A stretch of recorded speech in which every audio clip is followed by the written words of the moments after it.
You like teenage girls. When you say teenage, how old are we talking? Have you done anything wrong? Lots of things wrong. Audio Jungle. Against her will.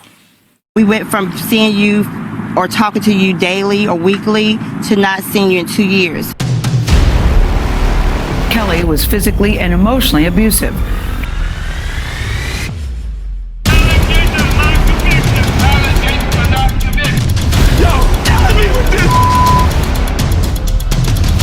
We were required to call him Daddy.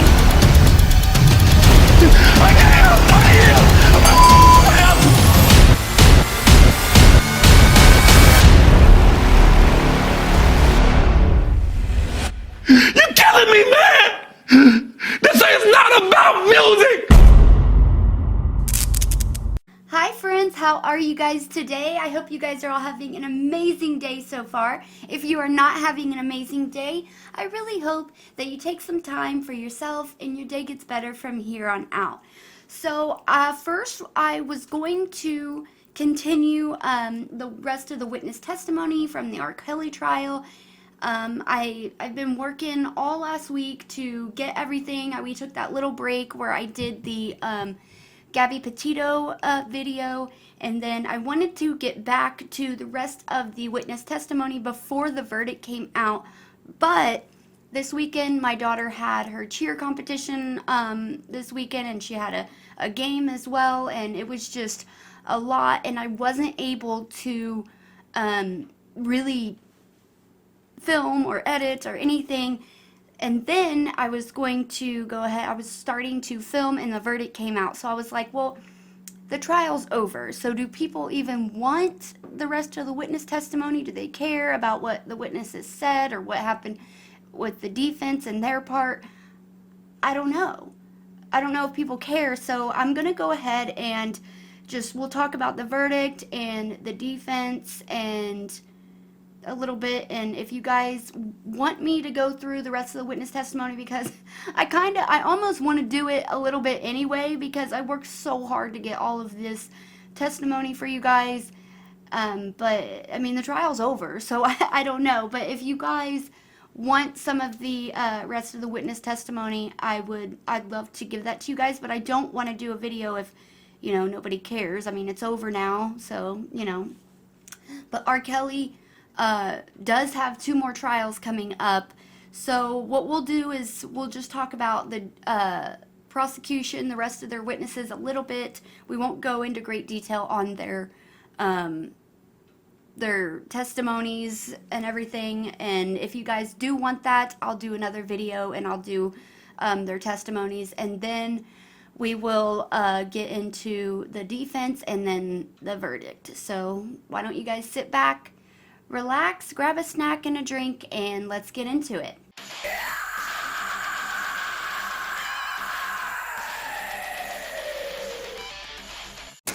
Okay, you guys, so from all of the witness testimony that we did, we still have 18 witness testimonies to do. That's a lot, but a lot of them are not that long. We got a couple more accusers, and then I wanted to do Diana Copeland, because I know a lot of R. Kelly supporters were saying, well, Diana Copeland got on the stand and she said that none of that stuff anybody was saying was true, so they should just throw the trial out and drop all the charges right here, because she has been with him for all these years and she said that all those girls are lying, so they should just throw it out now.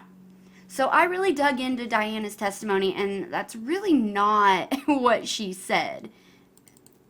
So I was like, okay, that's not even right. But so she testified. She said that she made it clear that she never witnessed any alleged abuse, including kidnapping or sexual assault. But she did say that, R. Kelly can get pretty heated. She said that he has made her cry before. She said she witnessed when Hallie was angry and she grabbed her stuff and left, and Diana did nothing to stop her. And a few days later, R. Kelly took Diana to the park to discuss the incident, and R. Kelly said that another employer called him and told him that Diana allowed a girl to escape. So she said that when he was talking to her about how she allowed a girl to escape, she said that word escape really, really bothered her and really stuck with her. And using the word escape was really powerful in the courtroom because of all the other girls' testimony. She said R. Kelly was upset for not stopping Hallie from leaving. He told her she should have just let Lily handle it. Diana said she had some very weird duties as an assistant. Diana has been mentioned in a lot of the testimony of the girls, that she was the one who would book the flights for the girls and stuff like that. She did say that there would be several girls in the studio at a time who would stay in Rob's house or the studio, but they would be confined to their rooms, and they were not permitted to move around. They were confined to their rooms that they were assigned to. She said the girls were not free to move around, and she said that they had to face away from men in public and in elevators, and Diana even spoke of a time where she accidentally left one of the girls on the elevator, because when the elevator doors close, the girls have to turn and face the wall, and she said that when they opened, she just walked out, and the girl didn't know that the elevator doors opened because she was facing the wall, and she accidentally left the girl on the elevator, and she had to go find her, which is ridiculous. Apparently, I mean, you always hear when the doors open, but apparently maybe they're not allowed to turn around unless Diana tells them, okay, it's time, and she forgot. I don't know. But she said that she left a girl in the elevator on accident. That just sounds ridiculous. She said that as a female employee, she had restrictions as well. R. Kelly said that Diana was required to knock on the walls when she was moving around from room to room to announce her presence. But then later she said that that rule was made by Andrea Kelly, R. Kelly's ex-wife. It was Diana's job to take the girls shopping or to the spa. She said she would pretty much babysit the girls. That was her job because the girls were not allowed to go out alone. Diana said she would be the one to interact with the store clerks if it was a male, because the girls would have to turn away. She said that Rob got so controlling all the way down to Uber drivers. So when you call or use the app and request a ride, they just send someone. And I guess apparently you can't request a female driver. So like when they would send someone, if it was a male driver, she'd have to send them on their way and call again. So that would probably take like all day. What if you got like 4 male drivers in a row? That would take so long. That's ridiculous. A previous Jane Doe testified that Diana Copeland actually took her to get tested for an STI or an STD, and Diana withheld the test results from her. R. Kelly had Diana write him a letter stating that she stole for him. Remember all the letters, or stole from him. She said that that was false, but she wrote the letter out of fear. She said that she didn't think he had enough trustworthy employees around him. So even though he was so mean and their relationship was turbulent, she would stay and work for him because she didn't think there was enough trustworthy employees around him. And she said that Robert didn't even know how to access his own bank account. He didn't know his own social security number. He couldn't even book a flight. So she stayed to help him with those things. She also said she typed out Robert's text because he can't spell. But in April 2018, she quit for the last time. She said that she could not get along with his new management team. She said she did meet up with him one last time in 2019, and Robert was very paranoid. This was when Surviving R. Kelly came out. And he thought she was wearing a wire. So she had to prove she was not wearing a wire, and she said Azriel Clary came out and brought her a robe, and she had to strip down to her tank top and put the robe on that Azriel brought her. She said Robert then asked her to write a truthful letter about how she felt about him. In the letter, she said he has never verbally or physically, mentally abused anyone, but on the stand, she said that she should have said that she never actually saw him do those things. The defense asked her if she ever saw R. Kelly deny anyone food or water. She said no. If she ever saw him lock the girls in the rooms, and she said never.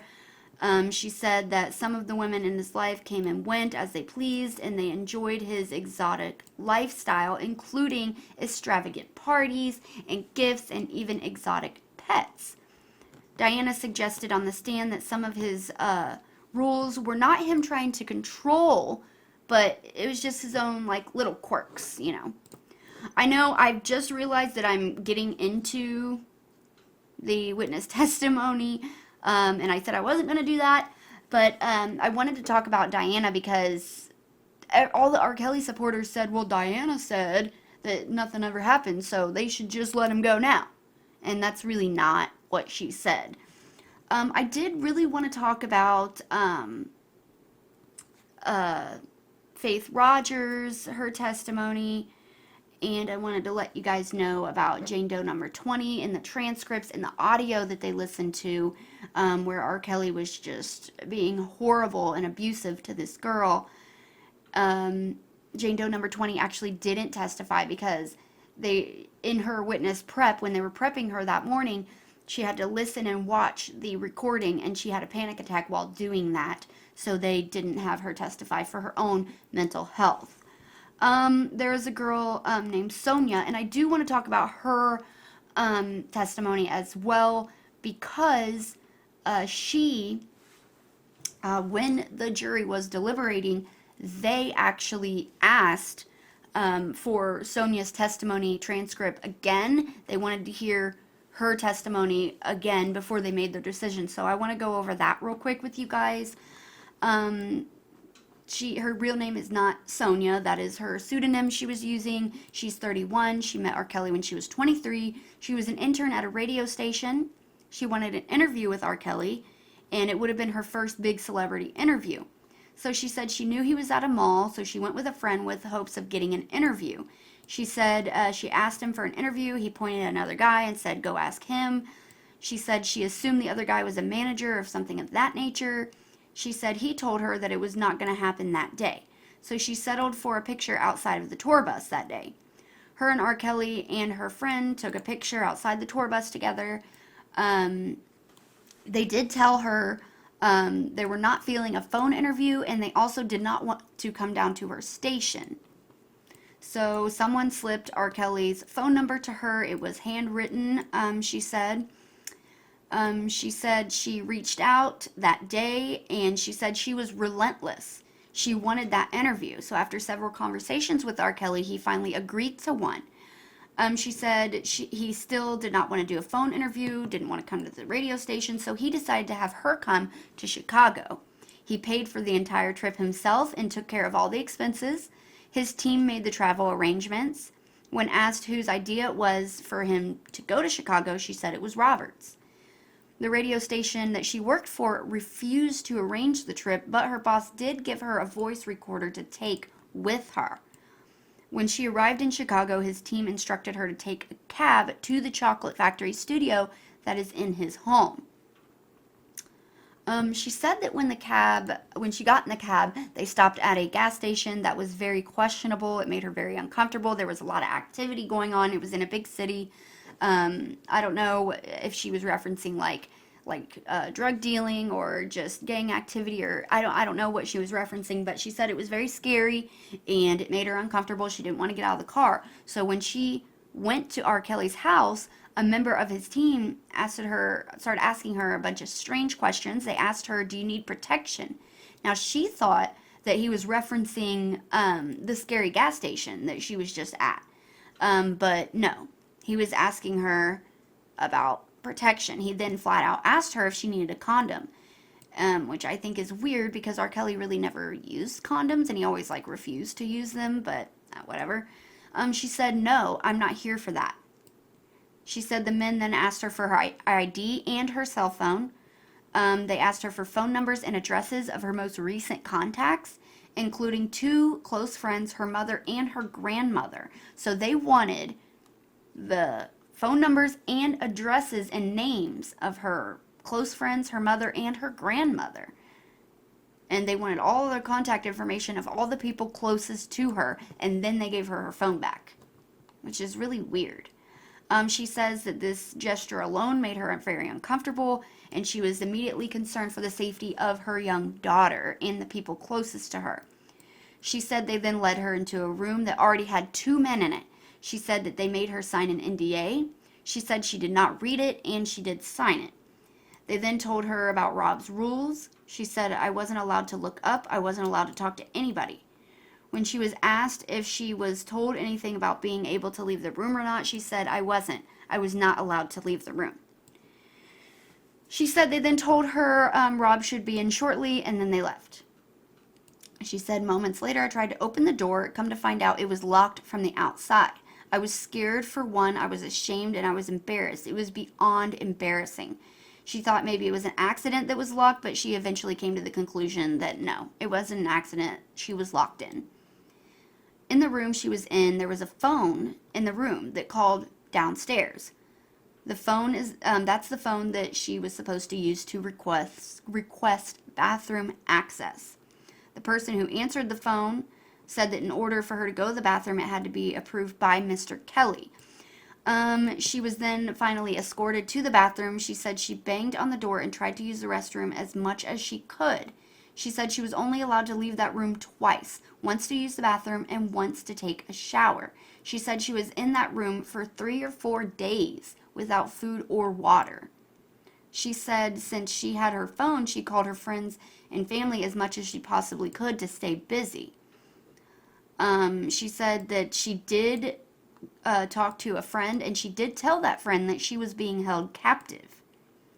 She then said she thinks that it was on the 3rd or the 4th day she had been asking for food, and they finally gave her some. She said it was a bag on a green tray with a cup of soda, too, that she could drink. She said after a couple bites and sips, she started feeling very foggy and woozy and extremely full. She said, quote, I just got extremely full. I felt extremely full and tired. I felt like something was coming on, like, okay, I'm done eating now. The next thing I remember is waking up to some commotion in the room. I was extremely confused. I looked over to my right, and I see Rob. He was pulling up and zipping up his pants in the corner. At this time, she was laying on the couch. She said that there was some wet stuff in between her legs and all over her thighs. She said when the food was delivered, she was wearing a nightgown and panties, and her panties were off and they were on the arm of the couch. So she was eating at the table and the chair and woke up over there on the couch. Her panties were on the arm of the couch. She said she did not remember removing her underwear. She said, quote, the situation just made me feel like something had happened to me. I was sexually assaulted. There was something in me that was not invited, end quote. She then stated that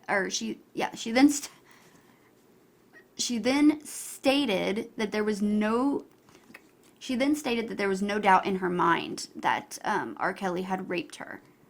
The prosecution asked her, quote, at any time do you consent to R. Kelly touching you in a sexual way? She said absolutely not. She said she then got off the couch to greet him and give him a hug.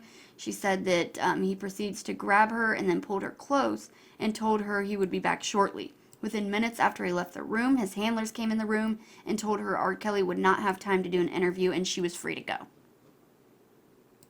They then made her sign another NDA before she was able to leave. Again, she did not read it, and she did sign it. As she was signing the NDA, she said that one of the men threatened her and told her not to tell anyone and not to fuck with Mr. Kelly. She was also told to go back to Utah. She said she took this threat to heart because he had the addresses and phone numbers of her family, and she was afraid for her family and her daughter. She said this is why she never said anything until now. So this was a very different kind of testimony. She wasn't one of his girlfriends. He brought her there, kept her captive for 4 days, and then drugged her and raped her is what it sounds like. So on the cross, his attorney suggested that this girl hired a lawyer and they both just fabricated her entire story after the accusers came out in the Surviving R. Kelly docuseries. They also said that, how do you know if you were sexually assaulted if you weren't awake? She said, quote, I know my body, and I know when something is wrong. It just felt like somebody and something was inside of me. They asked her why she never called the police if she had her cell phone. They then asked her why she didn't speak up afterwards, and she said she didn't think anybody would believe her. And Robert also had info about her friends and family, especially her daughter, and she was afraid that R. Kelly might harm them. They also asked her why she ate so little after going days without food, which is kind of weird because everybody knows that if you don't eat for days, your stomach shrinks and then you get full really quick, but okay, whatever. Maybe also they drugged her food and after a few bites she was sick. I mean, duh. His defense said, you weren't famished. And she said, I was starving. They then said, well, you got Chinese food. There's MSG in Chinese food. Is that why you maybe fell asleep? Are you guys serious? Are they serious with that? So MSG makes you sleepy. Okay, but that's been a myth for a long time, but that's been debunked several times in studies. I looked it up.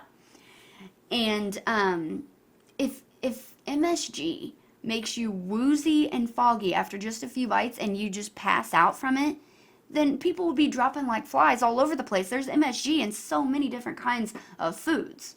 So that's whatever. Okay. The judge then asked her, she said, Sonya, have you ever had MSG? Sonya said, I don't know. They then asked her why she did not read the NDA, and she said, quote, I just wanted to go home. So that is Sonya's testimony, and that is the testimony that the jury wanted to hear again. They wanted to read the transcript of her testimony again before they made their decision. There's several other testimonies. There is an accuser with the pseudonym Angela. Now this girl is Javontae Cunningham. She is in the Surviving R. Kelly docuseries. She's the one who said that she saw R. Kelly assaulting Aaliyah on the tour bus. In her testimony, she also said that there was a lot of girls and R. Kelly would make them pay their dues, quote, and their dues were they had to have sex with R. Kelly. And she described in great detail a time where she had to have sex with R. Kelly, and she was 15 at the time, and it was terrible. Let's see. Faith Rogers was also on the stand. She was on the stand for about 2 days talking about her entire relationship with R. Kelly and how, you know, it was pretty much the same as the other ones. I did get a lot of her testimony in great detail, and I would love to go over that with you guys if that's something that you want to hear. So just let me know in the comments. Another girlfriend of his, Hallie Calhoun, I have her testimony in great detail. There's another girl named Kate. I have her testimony. And then it was more Cheryl Mack testified. And then they had a psychologist tie it all together. And then they had where is it? Ryan Chabot. And he is a Homeland Security agent, and he talked about the videos that they seized from R. Kelly during the search. And I also have the transcript of the video that R. Kelly, or the video that the jury got to watch about R. Kelly abusing Jane Doe number 20 and why she didn't testify, because she had a panic attack. And the transcript is, you know, he was recording her having sex without her consent, and she was trying to hide her face. And when he watched it, he saw she was trying to hide her face, and he just went ballistic on her. And I have that transcript of what he was saying to her if you guys want me to go over that as well in the next video. But I want to get to the defense. So the defense, they actually only called 5 total witnesses. Prosecution had 45 witnesses. 400 pieces of evidence, and the defense only called 5 witnesses, and they were all jokes. They were all a joke. And the defense was supposed to start on Monday. They waited until Sunday night to actually put in a different list of witnesses, which isn't okay because, you know, we know that the prosecution and the defense is allowed their time to review the witnesses and what they're going to say and be able to prepare their cross-examination of that witness. Well, they changed the list on Sunday evening, and then the judge got kind of upset, and she said, "It disappointed me that you waited so long to furnish a list of names." Well, the defense didn't even call any of those witnesses. They said that they would now be calling 3 different witnesses, and even that didn't happen. They said that they didn't have the money to bring one of the witnesses to New York, which I think is ridiculous because the minister who married R. Kelly and Aaliyah, he testified over video call. So why couldn't they do that or Zoom or something like that? I mean, it just sounds like excuses to me. But they said they were going to call Joycelyn Savage, a friend of Geronda Pace, an investigator. They didn't call any of them. But their first witness they did call was a rapper named Denai Ramonen. So he said that he was an aspiring rapper turned shoe designer and a longtime fan of R. Kelly. He met him at a mall in the 2000s. He couldn't remember what year. He worked with him in the studio off and on for 15 years, describing R. Kelly as a good friend and a mentor. He never saw R. Kelly abuse or strike or any women or prohibit them from using the bathroom. He said, whenever we go to the restaurant or to a restaurant, the girls sit down first, they order first, they eat first. It was a lot like chivalry. He said R. Kelly was that type of guy. He said R. Kelly was polite towards women, and he said he spent every day with R. Kelly for 15 years. Earlier he said it was off and on for 15 years, but now he spent every day with him for 15 years. They asked what his job title was. He said, my job title was to observe, learn, and become. I'm sorry. 15 years, his job title is to learn, observe, and become. He never got paid for that job title. He never released any music. He never did anything, but okay. He said he went on tour with R. Kelly, but he couldn't remember which tours or what they were called. He worked with R. Kelly in the studio, but never recorded or released any music. The defense then asked if they could play some of Denai's music, and the judge immediately said no. Why you never released any music in 15 years, but you want to play it in the courtroom? No. The prosecution then began their cross, and they ripped him a new asshole. I mean, they just ripped his ass apart. He said he was hazy on everything in his timeline, so they couldn't poke holes in his testimony, really, because he couldn't remember anything. Denai said he was always on the road with R. Kelly, so the prosecution presented a bunch of pictures of R. Kelly on the road with his friends and girls, and they told him to pick himself out. In all of the pictures, he wasn't in any of them. Denai also couldn't remember the order of the tours. He didn't remember anything. And he's supposed to be around R. Kelly every day. He's an R. Kelly super fan, a big fan, but he can't remember what his tours are called. He can't remember his albums. He can't remember any, dates of when any of this stuff happened. I don't know. The prosecution said, so you were in the studio with R. Kelly all the time? And he said, well, sometimes. I had to go to the bathroom. They said, well, you slept too, though, right? He said, yeah, I guess. So they were just proving that he wasn't constantly there. But they brought up his musical aspirations, the prosecution, and repeatedly asked him if he wanted to stay on R. Kelly's good side.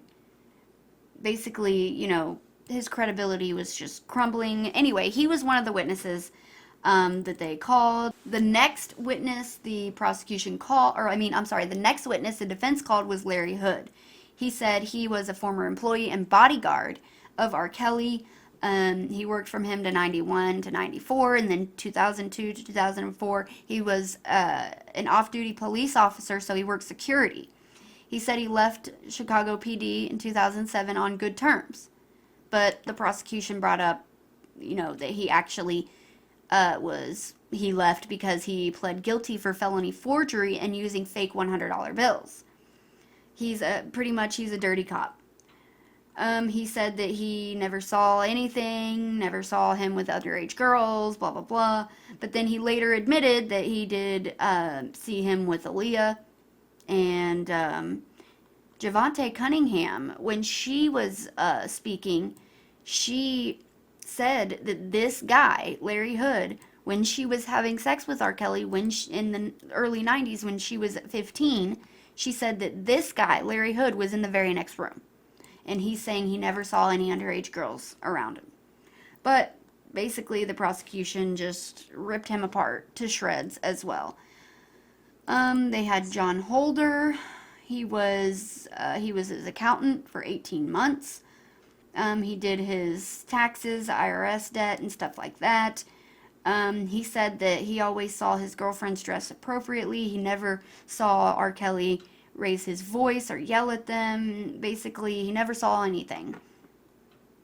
He also drew like this big octopus for R. Kelly, which became one of the pieces of evidence for the prosecution. So this octopus, it was like a chart, and the octopus had R. Kelly's name at the top as the CEO of his enterprise company, and then all the tentacles were like all of his people that he had to pay and stuff.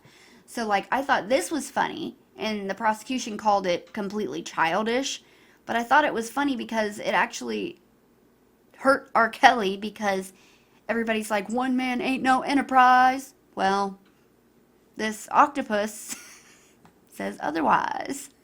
This octopus is saying that, okay, these are all the people that he pays, these are all the people that help him. So, no, one man isn't an enterprise, but, So the defense was very, very weak. They only called 5 witnesses. They didn't call Joycelyn Savage. They said they were going to. They didn't. I don't understand. They seemed like when it was their turn to present their case, they just completely fumbled. They didn't do anything. They barely called any witnesses. All the witnesses they called got completely torn apart by the prosecution, and they sucked. They sucked bad. I've been saying it from the beginning. I don't know if his defense attorneys were doing all of this on purpose so that if found guilty, R. Kelly could appeal under the terms of inadequate counsel, which, I mean, he could, because his counsel sucked really bad, so that's not good. I mean, he can appeal. But anyway, the jury retired. They actually deliberated for 9 minutes. They actually deliberated for 9 hours, 18 minutes, and 10 seconds total. They asked a couple of questions. They asked for the transcripts again of Sonya's testimony. But then they came back and found R. Kelly guilty on all counts. So he's guilty of racketeering. He's guilty of sex trafficking. He's guilty of all those violations of the Mann Act. He's guilty of everything.